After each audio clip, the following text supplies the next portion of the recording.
guys who got told no during a failed marriage proposal. What happened afterwards? Before we start with the first story, please hit subscribe and ring the notification bell to stay updated with us. Story 1. There was this girls' camp I went to for a few years as a kid. Every year on the last morning, campers could go on a hike that started at 2 a.m. and we would be at the top of the mountain for sunrise. One year, a counselor's boyfriend showed up at sunrise and proposed in front of all of us 12, 13-year-old girls. She said yes. We were all happy. The next year, that same counselor was there. It was unusual for the counselors to be married, so I asked another one if she'd gotten married. And she told me that she actually called off the engagement later that day. She just didn't want to embarrass the guy in front of a bunch of preteens. Story 2. I had a foreign student at my university I'd only spoken to on the phone a few times and whom I'd never met call my father on Christmas morning of my freshman year. He asked my dad for my hand in marriage. They talked for ages and my stupid father said yes. He was so out of touch with my life, he assumed the guy was my boyfriend. My dad thought I'd be thrilled, the idiot. I was fuming, but my grandmother and mother laughed so hard they nearly wet themselves, and that lightened me up. My grandmother said she hoped she could embroider my wedding sari. My dad remained clueless. Story 3. She was graduating with her master's. I still had 2 years left for my PhD. I floated the idea privately. She said, "If you ask me formally, I will say yes. But if you really love me, give me a year to prove to myself that I can live on my own." I said no problem. She moved to her job down in New Jersey. Next I heard of her, she was engaged to another guy I knew. I took that as another bullet dodged, another life lesson learned. Story 4. I proposed to my girlfriend at a family gathering, and she said no. It was a tough moment for both of us, but we sat down and had a long, honest conversation about our relationship. We realized that we had been drifting apart for a while and that the proposal brought those issues to the surface. We decided to break up and focus on our own personal growth. It was painful at the time, but looking back, it was the right decision for both of us. Story 5. Not my story, but told from our jeweler when we were buying our wedding bands. So a guy comes in to buy an engagement ring. The jeweler sits down with him to talk about design, cost, and what have you. Our jeweler always asks people about how they are going to propose. She likes to share in the excitement. The guy brags about how he is going to propose to his GF at a ball game, on the big screen in front of the entire stadium while his favorite team plays. As the guy is speaking, our jeweler notices that everything is centered around the guy, from the ring to the proposal. No mention of what his GF likes. Our jeweler gets a bad feeling, but she sells him the ring. Not long after, the guy comes back in with the ring. The GF said no, which really didn't surprise the jeweler. Story 6. Not the guy here, but the naysayer. He had just finished a 1,000-mile solo cycling tour, and I met him at the finish. I was so caught up in his achievement that I did not see the proposal coming, and I was shocked. So I told him right there, "I love you, but I can't give you an answer right now." Of course, there were tears, and we both called family members and then continued on our planned holiday. We had such a good time on our holidays and were able to enjoy each other's company like normal.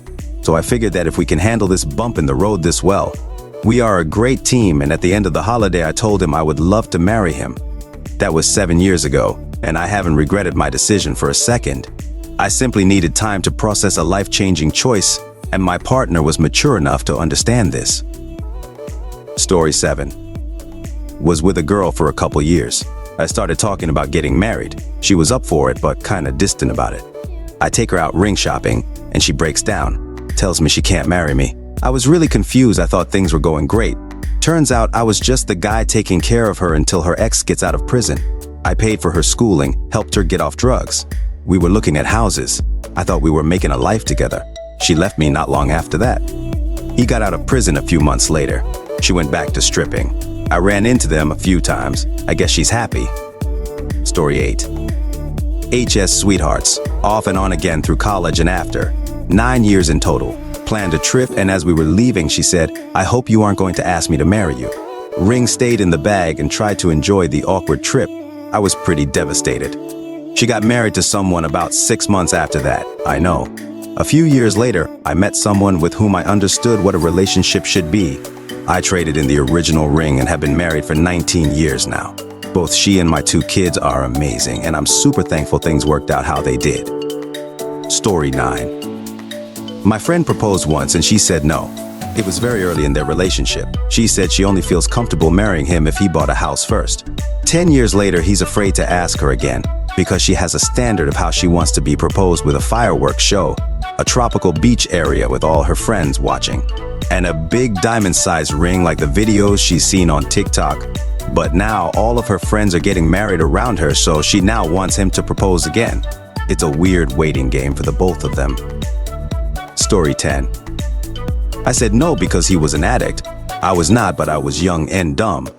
He showed me by running out and marrying an Asian woman with 2 kids 6 months later. She used him for a green card and he adopted her kids, so now he has to pay her child support.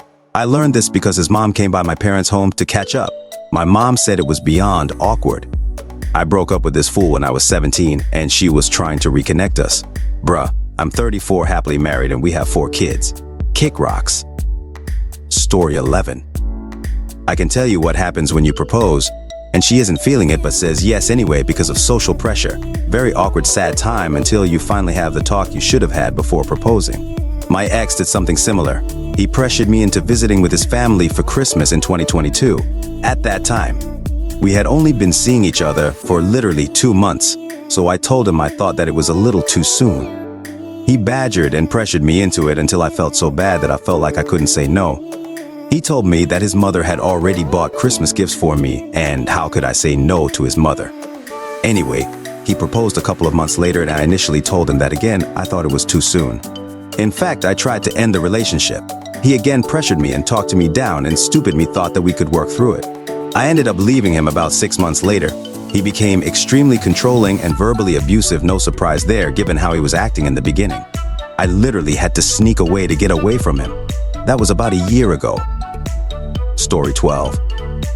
Not my own experience, but I was in the restaurant when a failed proposal happened.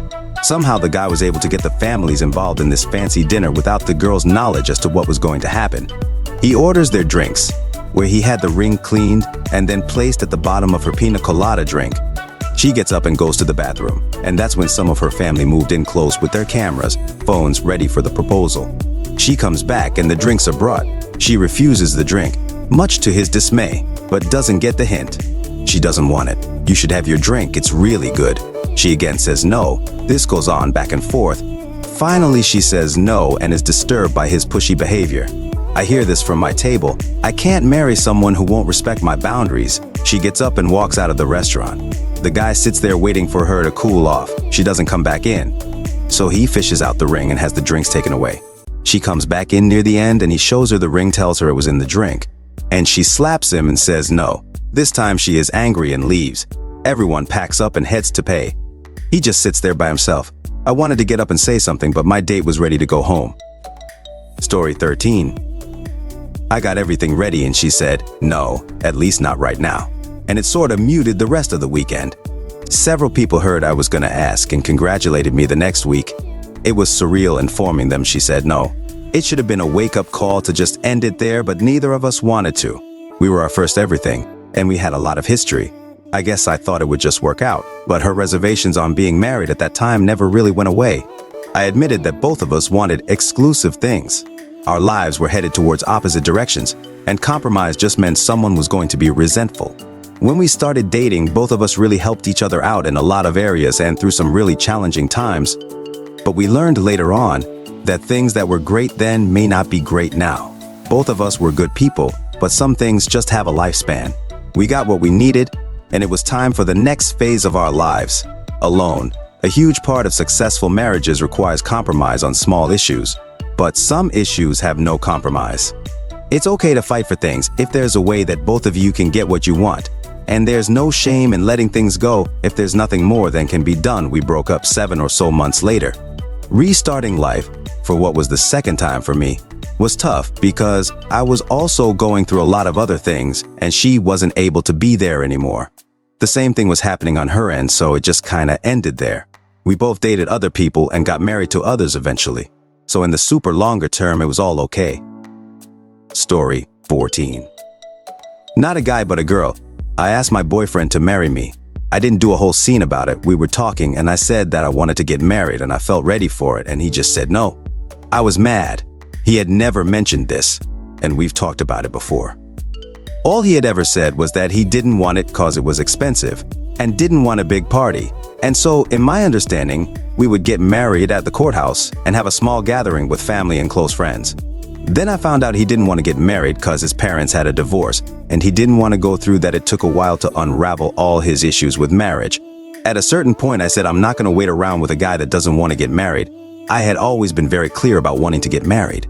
He disagreed and said I've also mentioned that I didn't want a big wedding. I'm like, what? We realized we were both talking about different things. He had put together marriage and the wedding and I wasn't. Still, obviously, it wasn't solved right then and there. I gave him some time to think. After like a month, I came back to the subject and he asked me why I wanted to get married. And I talked about all the laws that protect the couple in the eventuality of disease and death, in owning property, in security if we had children, etc. He suddenly just said, "Oh, I didn't know about that. Then yeah, we'll get married then." We've been happily married for 5 years. Almost every day he says he's so happy being married to me and that his wedding day was one of the happiest of his life. Story 15. My wife said yes, but I was still waiting for the other shoe to drop up until the wedding day. She had rejected 2 men before me on marriage proposals and had told me she was a bit of a commitment phobe. Her matron of honor slept over the night before the wedding and slept by the front door to make sure my wife didn't leave during the night, and if she did, to call me and let me know what happened so I could enact my backup plan. I had a backup plan in case she pulled a runner at the ceremony. She almost didn't go in on the day of. I was prepared just in case. Then she showed up, we got married and just celebrated our 10-year anniversary. She still breaks out in hives and has many freakouts when she realizes how long we've been together, despite having 2 kids, a house, mortgage, etc. For those of you guys dealing with commitment phobes, tell them what you've got planned. I let my wife know months ahead of time that I was planning on proposing and gained insights that if I were going to do it, that it had to be a certain way. Never propose in public unless your girlfriend is into that. Also make sure that if you are going to propose, she's aware and that you know with certainty that's what she wants. Communicate, people. It isn't that hard. Alright folks, that's a wrap. If you like this, please hit the thumbs up and subscribe to the channel. You can also share your those in the comment below. She still breaks out in